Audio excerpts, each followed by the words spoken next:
న్యూస్‌లో కొన్నిట్లల్లో ఏంటంటే ఇరుక్కుపోయిన భారతీయులు, లేకపోతే దొరికిపోయిన భారతీయులు, లేకపోతే ఇగో ఇట్లా ట్రాప్ అయిపోయిన భారతీయులు, ఇగ మనోళ్ళందరిని ఎల్లగొట్టేస్తున్నారంట, ఎయిర్‌పోర్ట్‌లోనే ఆపేస్తున్నారంట. ఇగ ఇలాంటియన్నీ పెట్టేసి ఇండియాలో ఉండే పేరెంట్స్‌ని టెన్షన్ పెట్టడం తప్ప ఏం లేదు. మీరెవ్వరు కంగారు పడకండి. ఏం లేదు. అమెరికాలో అందరూ బానే ఉన్నారు.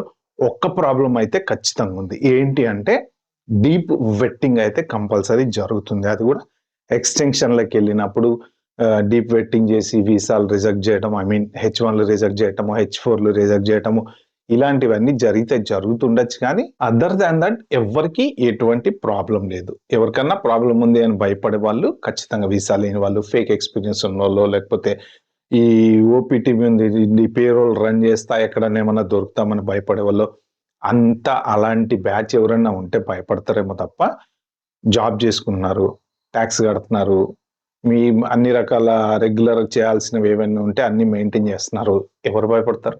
ఎందుకు భయపడతారు?